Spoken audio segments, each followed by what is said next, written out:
Yan, pag pupunta kayo dito, nakachinelas, babaybayin nyo ang ilog kasi ang tabing ilog puro pugon. Huwag kayong didikit sa mga damo.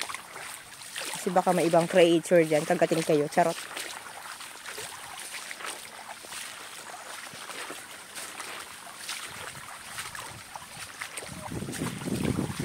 Sarap ng tubig. Lord, pagalingin nyo yung paa kung masakit sa tubig na ito.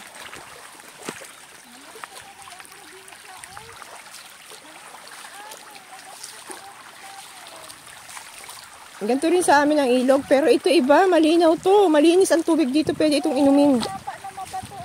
Pwede ditong uminom, tingin ko. Ganda. Ito, parang may tumusok sa tsinelas ko.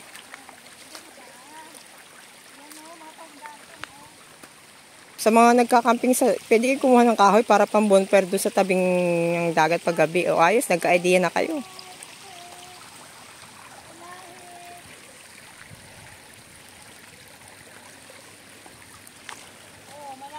Ganito ang bato doon sa bukid namin, yung tinatawag na dangkyas. Dangkyas tawag dito. Ganda.